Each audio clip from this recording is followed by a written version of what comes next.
Hello, Claire Bear here. I'm obsessed with true crime. I am infatuated with the legal process, and I am absolutely intrigued by finding justice. Today, I'd like to talk to you about a case that's coming up for trial soon, the Rose Petal Homicide.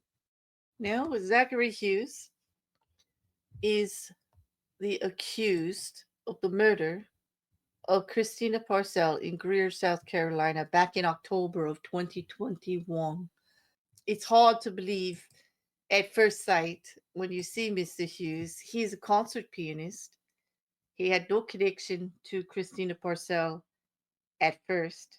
That they thought it was unbelievable that he was actually charged with this murder in the beginning.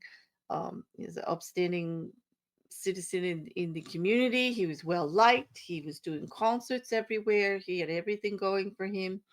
It did not seem reasonable at the time. As you can see, like just the difference between a concert pianist and then a mugshot. I mean, it's kind of striking. It gets a little more convoluted.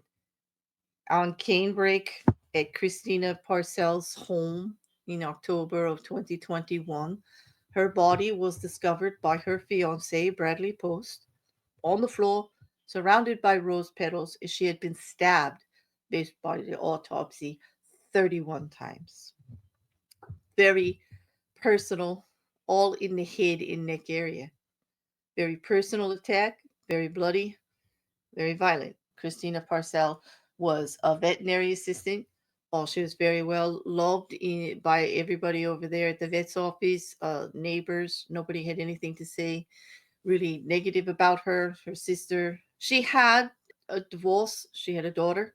She was married to John Mello, and she had a daughter, and they were in a custody suit, back and forth. She had custody of her daughter at the time.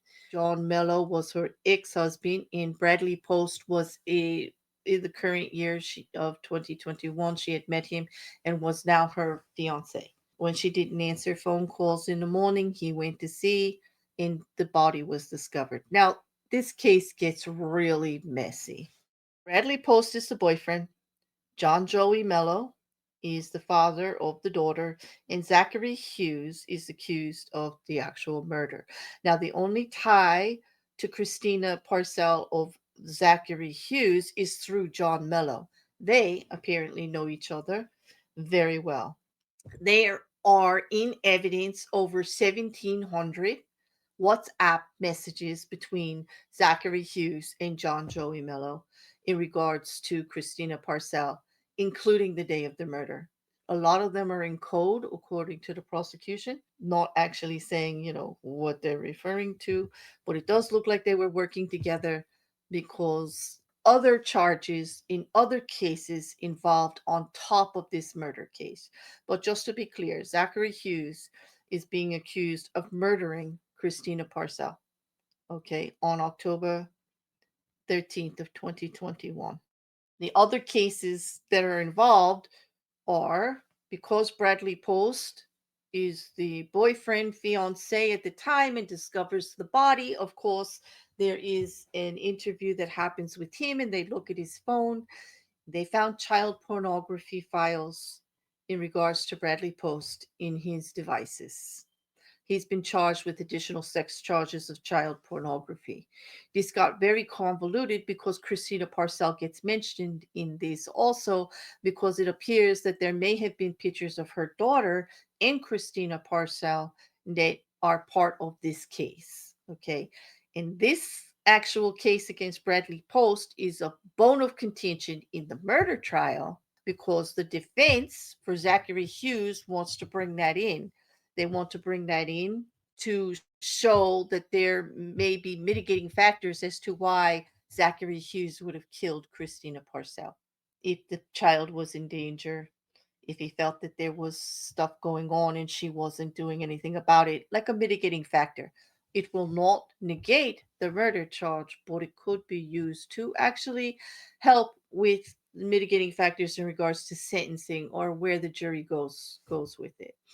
Also, trying to incite with the jury, maybe jury nullification. In other words, well, you did do the murder, but we feel so strongly you had a reason to do it that we don't agree with the law that you should be charged. Basically, that's what jury nullification is. They'll say, yeah, you're guilty, but I would have done the same thing if it was my child. Something the prosecution needs to worry about, and they're fighting hard to keep all of this actual. Bradley Post needs to come in as a witness because he found the body, but the actual mentioning of the CP and stuff like that, they're trying to limit the scope to not damage the reputation of Christina Parcell during the trial, for one, and trying to say it's just inflammatory, that there's actually no evidence that Christina Parcell was guilty of child pornography in any way, or that there was any abuse of the daughter. So like, without that as being solid evidence, it would be hard to bring it in under the rules of evidence in the court. So they're fighting back and forth, and it's been a bone of contention, and it's still going on, even though the trial was supposed to start on Monday. It's still going back and forth. But there are other charges that are actually going to come up, and that also are a problem in this case. And that is because both Zachary Hughes and John Mello are facing additional charges for sending out nude photos of Christina Parcell in a harassment campaign to discredit her to her job, to her neighbors, to all of her family members.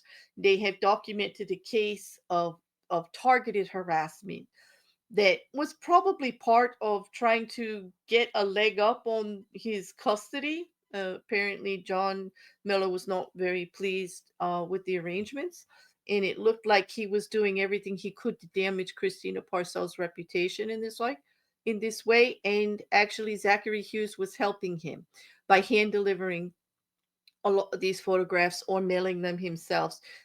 John Mello was not always in the United States while this was going on, and apparently Zachary Hughes was helping him with it.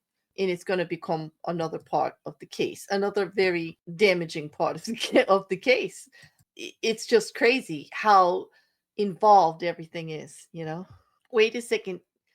Her dad and the concert pianist were contacting each other? Yes, they were. Over 1,700 WhatsApp messages, including the day of the murder. I don't like how much this seems to happen when people have that sort of stuff on their computer. Exactly, couch. Like, why would you like even keep it anywhere?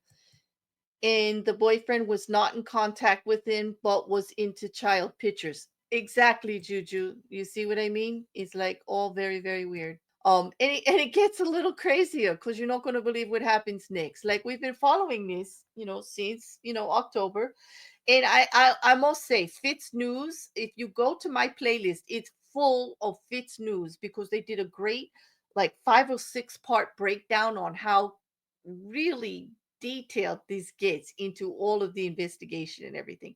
And they just did a new summary. I've got like 2 or 3 short little parts about it over the last couple of years, and they're in there too. But Fitz News, definitely, they're in South Carolina, they're local, and they really went in deep on it. And I think that when somebody does work of that caliber in that expert, I mean, why would I redo it? Exactly, like, because it's done so well and it's so precise. There's really not a need, and I want to give them full credit, okay, in keeping everybody up to date. They've also been very generous in sharing all the documents. You can go to their summary that I also have in the playlist for just that was just put out a week ago, and actually documents are in there for key pertinent parts of the case. Exactly, it is very wild. I agree, Juju.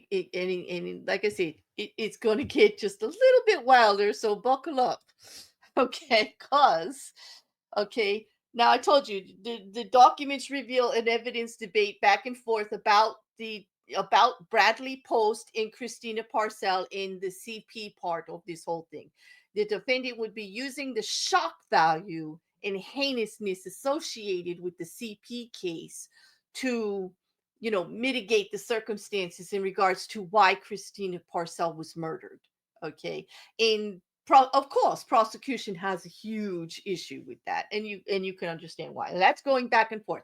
So right now they're limiting the scope of how the defense can cross-examine Bradley Post and what his testimony will actually be about it, because he was the one who discovered the body. He was the boyfriend of Christina Parcell at the time.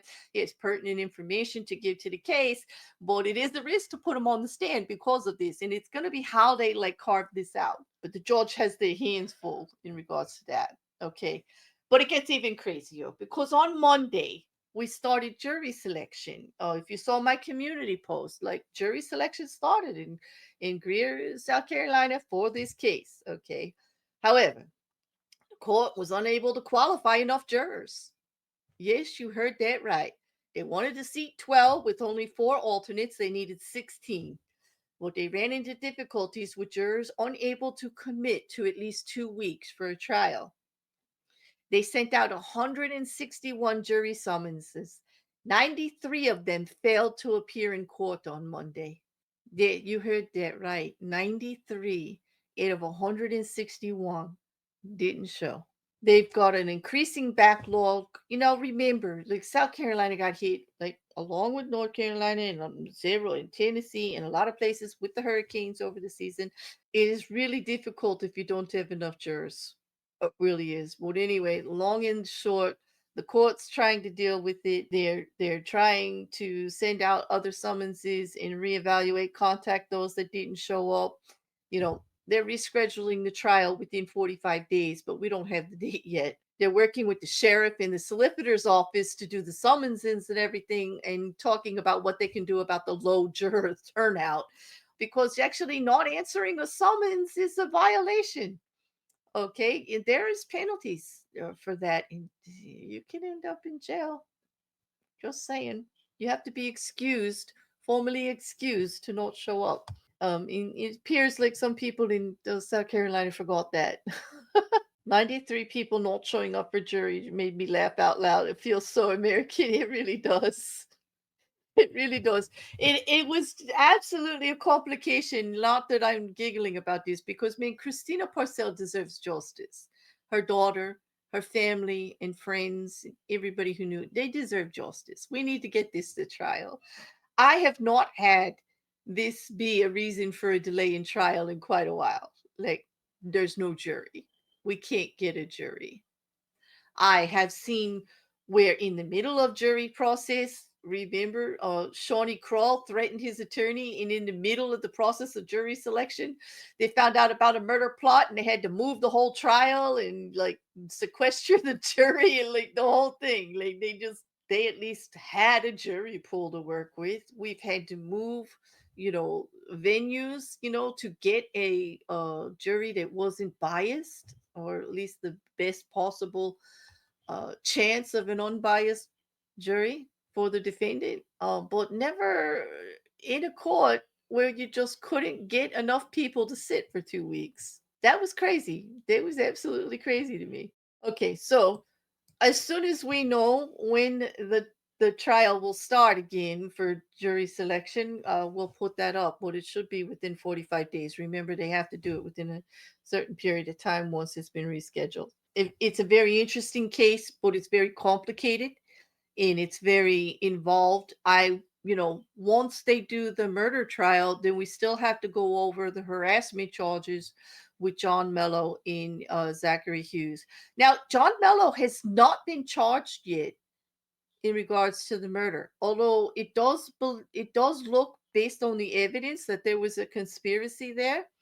This may be that they're waiting up to trial. They may be trying to get him to testify. They may be working on something. I do not know why he has not been charged.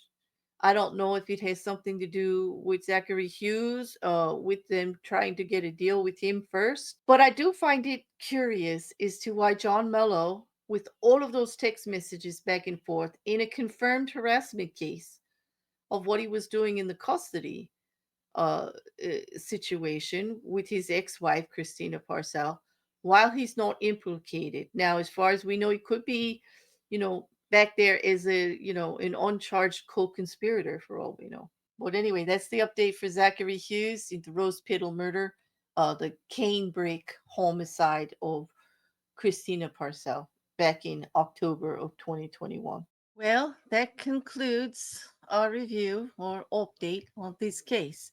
If you liked what you heard, thank you for watching. And if you didn't, please comment and let me know what you would like to see different.